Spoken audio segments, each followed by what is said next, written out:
What is up, my friends? Welcome back to a brand new video, and in today's video we're going to be taking a look at one of the most beautiful pieces of music that I've ever heard. And I actually remember playing this piece as a child, or as a younger person, on the violin. And I used to play the violin. Now I only play the piano, but like any typical Asian family, I was brought up with the piano, and I think I showed interest in the violin as well. But at a certain point, my parents were like, yeah, with school coming in and all this stuff getting busy, you should probably choose one or the other. So I stuck with piano.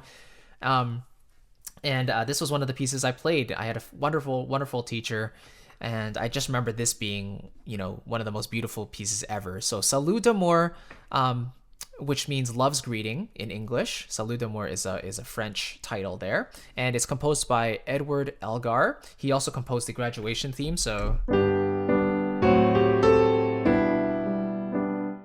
yeah, and my my mom was really surprised at that. She was like, "There's no way the guy who wrote that wrote this," and I showed her, and she was like, "Okay, I was wrong." But yeah, anyway, this is one of the reasons why E major is my favorite key. This piece, along with a few others that are just so beautiful, like Chopin's Prelude in E major. That one is absolutely beautiful. Anyway, I wanted to, in this video, show you a little bit of a harmonic analysis behind the piece. Take a look at the melody, what it's doing. We'll really focus on the first page here with the main theme, and then we can go from there. But let's actually play through the whole thing once, and then we will talk about the ins and outs of it. So here we go. Let's just play it on YouTube here. Oh, by the way, yes, if you can't read music, totally fine. Just see if you can, follow along visually with kind of what's happening. Basically, when the notes are going down, the pitch also goes down in the instrument. When the notes go up, and if they have bigger gaps between them, then that means that the intervals between the notes are larger. That's all you need to really keep in mind. If you can read music, perfect. Here we go.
All right, perfect. So let's. Well, I hope you would agree that's a beautiful piece of music, a very memorable melody. The way it contours and shapes is so natural, right? And it really follows a lot of rules regarding melody writing and functional harmony. It really serves a really good purpose, each and every single note.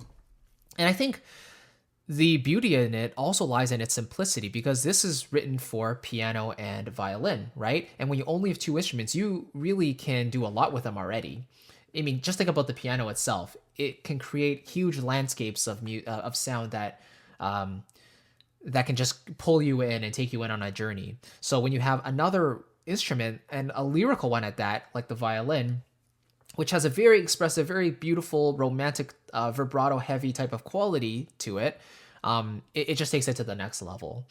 So I bring up arranging and all of that because the way Elgar arranged it, I think he arranged it. But basically, the piano is taking up the mid range and the low range, the low frequencies and the mid frequencies, right? And he's allowing the violin, the solo instrument, to take the higher frequencies. And naturally, when we hear higher things, we associate that with the lead or the melody, right? So there really is no point in this piece where the piano really overtakes the violin. I mean, there are parts where they kind of feed off of each other and there's counter melodies happening here and there, but in general, the violin is the lead overall. So that's what we want to think about when we think about arranging is what are the lead instruments and how are they going to perform in a way that takes a listener on a journey from start to finish. Whereas the harmonic elements like the piano, the orchestra, whatever it is, how can I arrange it so that it stays out of the way of the lead instrument, whether that's through the range, maybe the lead instrument's playing a middle register type of melody, so then the harmonic elements have to fill up the highs and the lows and not tread in the middle, right? I mean, there could be some backing stuff, but you don't want it to overtake the lead. It could also be in terms of volume, you just make the stuff softer that's in the background, of course. That's more of just a level thing. There's EQ you can do. But in general, arranging is all about figuring out what should go where. And especially in a time where there's no DAWs and there's no computer software, you have to do this just by assigning different instruments to different ranges. And this is what Elgar has done perfectly here. So anyway, let's talk about the theory a little bit. We start on the one chord, which is beautiful. I can't say no to the one chord. This is a very classically based piece of music, obviously. So we start on the one chord, which is the E major chord. He steps up to now, by the way, it's saying over A flat here. So it's basically E over G sharp or E in first inversion. So we're going from the one chord to 1/6. That's really, really nice. If you take a look at the bass line here, then we're going down to the 2 chord because here we have F sharp, C sharp, and E, which is actually the minor 7th. And that creates the dominant 7th quality. This could be minor 7 or it could be dominant 7th. It depends on the third. And if we look at the right hand here, we have an A natural. So that tells us that we are playing an F sharp minor 7 being the 2 chord or the 2/7 in the key of E major. So we start with a 1 chord, go to 1/6, takes us a little bit higher on the journey, right? It's still the 1 chord, but the color slightly changed because the bass note has actually stepped up to the 3rd, which is really nice. It's my favorite inversion out of all the chord positions. Then we have the minor 7th. So usually the 2 chord would be followed by the 5 chord because the 2 chord is a predominant chord. So we get the 5 chord and we would usually expect a 1 chord. Do we get that? We do. And that's here in bar 7, right? So if we play that all together.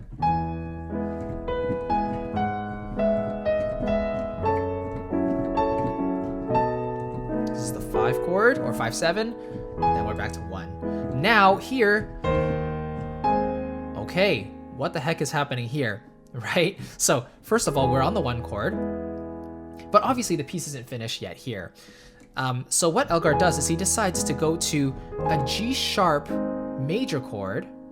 So it's not A flat major, it's actually G sharp major in 2nd inversion. So it's over the 5th. The 5th is the D sharp, which is on the bottom, but this is actually the secondary dominant because it's the dominant chord of the following chord, C sharp minor. And if we look here, so So here I'm basically playing a C sharp minor chord, right? And this is basically preceded by its dominant chord. So we call this a secondary dominant when you're finding the dominant chord of a note other than the tonic note. So we start from the 1 chord here, we go to the 5 of the 6 chord, the 6th chord being C sharp minor in E major, right? And then it goes directly to the 6.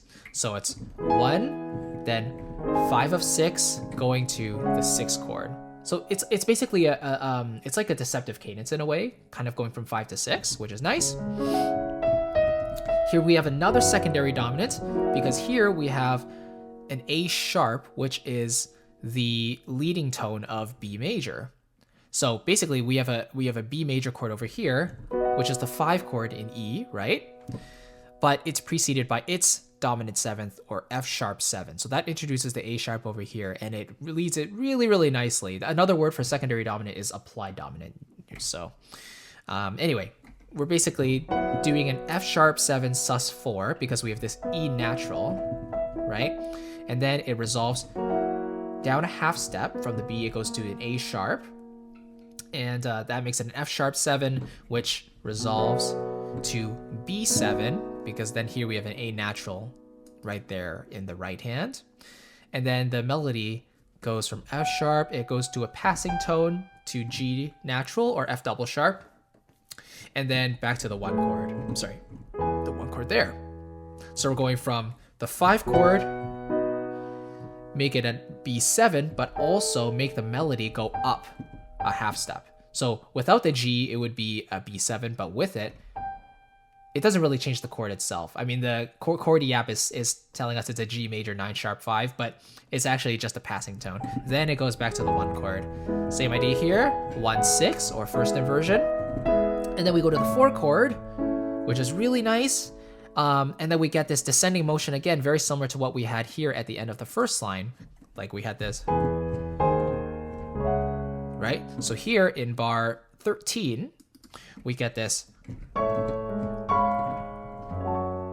right? So we're going from the 4 chord and we're gonna land on the 2 chord. And so how do we get there? We could have done maybe like a 3 chord, which would be G sharp minor, but it's not quite as nice as going to the F sharp minor chord's dominant 7th, which would be the C sharp 7. So another secondary dominant here. So the 4 chord, then we go to the 5 of 2, and then land on the 2 chord. And then let's keep going here. Now we are basically setting up an authentic cadence. So here we basically have the 5 chord, but it's basically the 1 chord in second inversion, right? Because it's the E major chord, but B is in the bottom, so B is in the bass, right? Throw in the 4 chord there for just a second, but then we go back to the 5, 5 7, and then 1. So yeah, 5 to 1 basically. 5. This is basically a B9 sus 4, right? And then we have our B7, which resolves to 1. Then it goes to the 4 chord. Then the A goes up to an A sharp, which creates a nice E diminished 7th chord before resolving to the 5 chord and then back to the 1 chord. Okay? So in general, what do we notice from this general first section?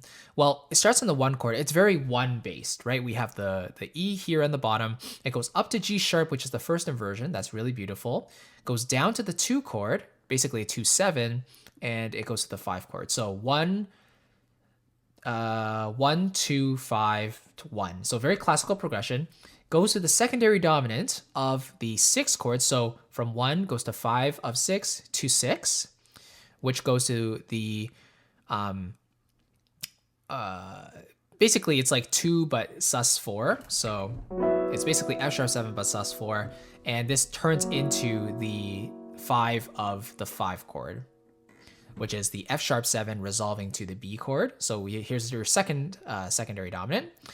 So 5 goes to 1, first inversion of 1 again, 4, And then this is 5 of 6. Sorry, 5 of 2. 5 of 2. So that would be the C sharp 7 going to the F sharp minor chord. So here's our third secondary dominant.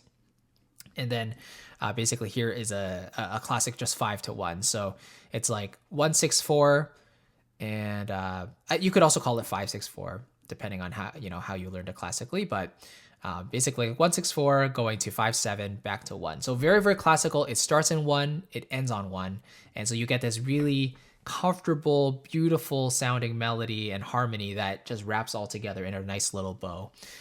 If we analyze the melody really quickly here, you'll notice that in the first chord, we have an E major chord, right? So the melody so far has this nice contour because it's starting on the third of the scale of the chord, which I really love that. Da, dips down a sixth to the fifth, right? So it goes from G sharp down to the B, which is the fifth of the E chord, going back up to the third. So the melody hasn't actually hinted at the root yet. It's implying the other two notes. It's playing the other two notes.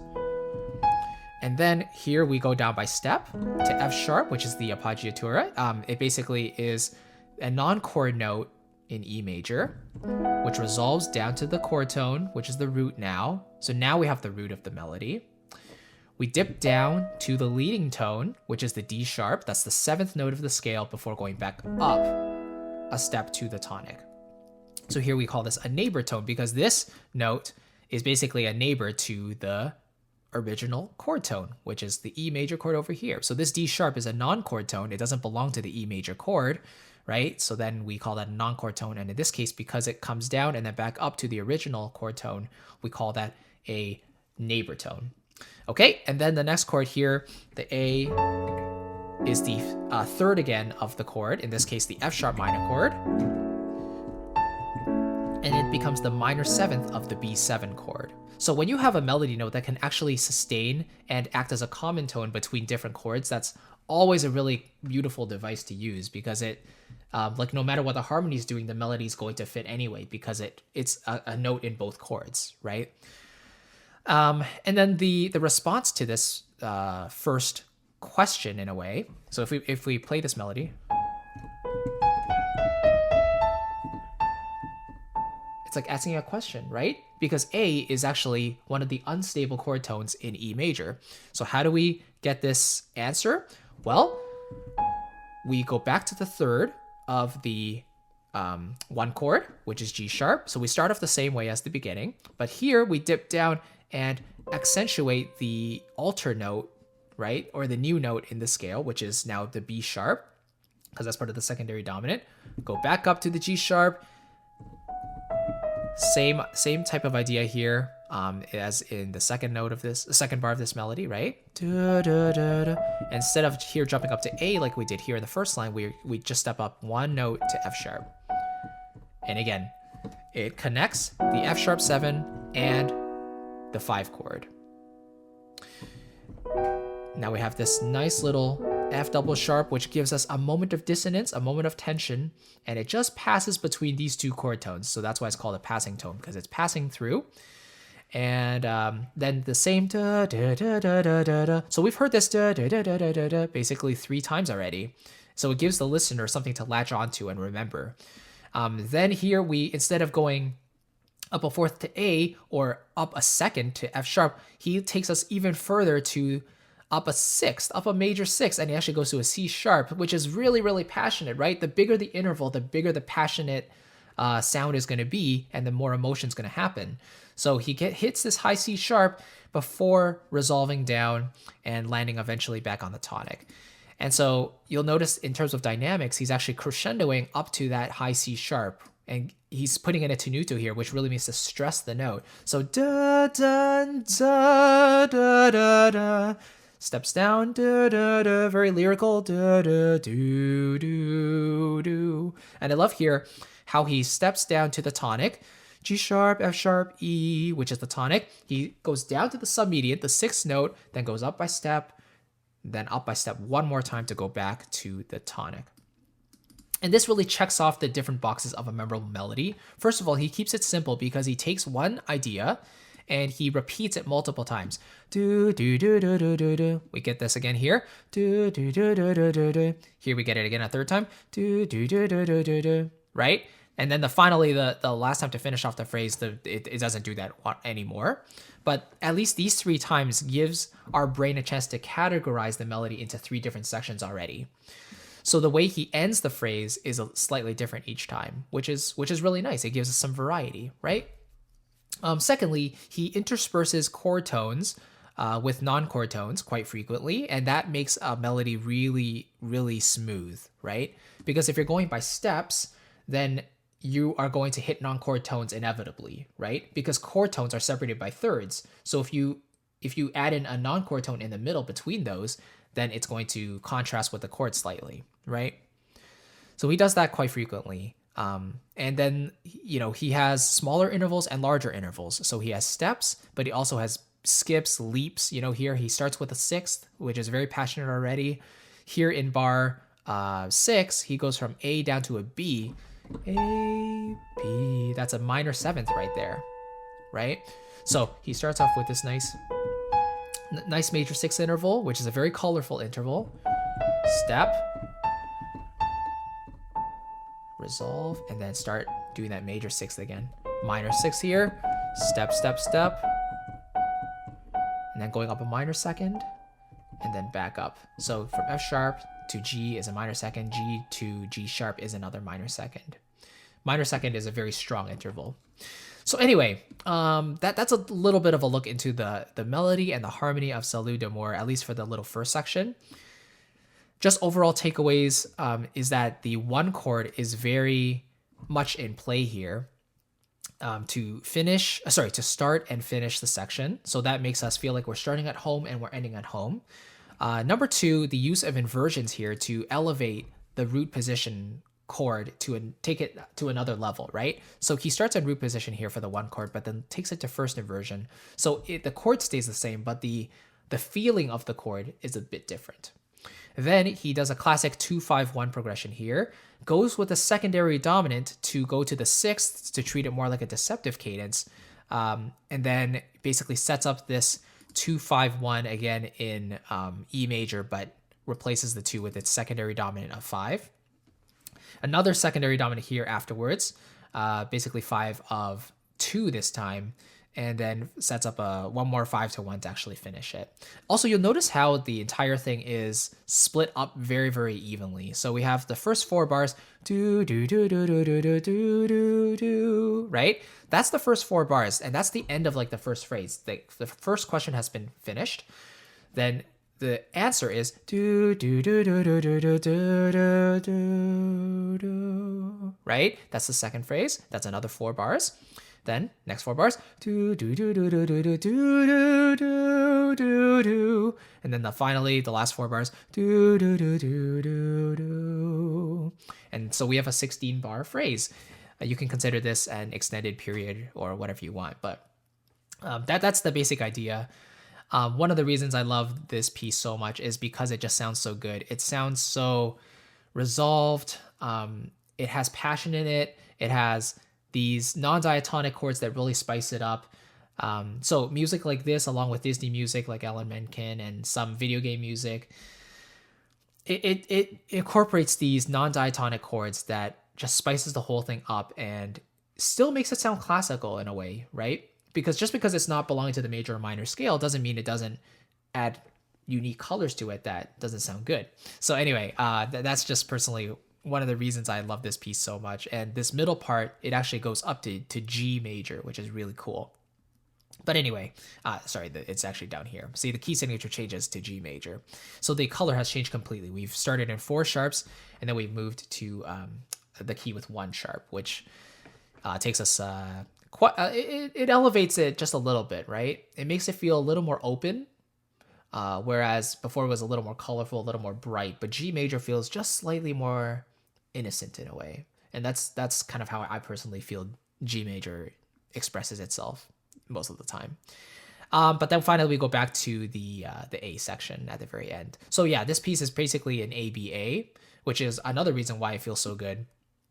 because it presents the initial idea, it develops in the B section, and it goes back to A. And that's where I get a lot of my structure from for some of my pieces, is the ABA.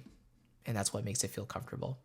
Anyway, that's just, the first section of Salut D'Amour. Thank you so much for watching. I hope some of this made sense. If you're not like a classical musician, then, don't worry. But but if you are and you followed along, then I hope you appreciate this piece as much as I do. Really love it. Thank you so much again. And just as my gift to you for watching this video, I want to give you my 5 steps to composing a musical idea from start to finish. It's basically a free guide I put together talking about the elements of composition all the way to a finished product. So there's like 5 core steps you need to know about. And, composition, coming up with the initial idea is the most important thing. And then after that, you have arrangement and orchestration and sketching and things like that. But, the composition itself is really important. So that's just one of the 5 steps. So, feel free to download it in the description box below. It's totally free. And I hope it gives you a bit of a framework to understand how composers kind of, especially modern composers, put music together nowadays. So yeah, thank you so much for watching. Really appreciate it. And I'll catch you in the next video, everybody. Take care. Bye-bye.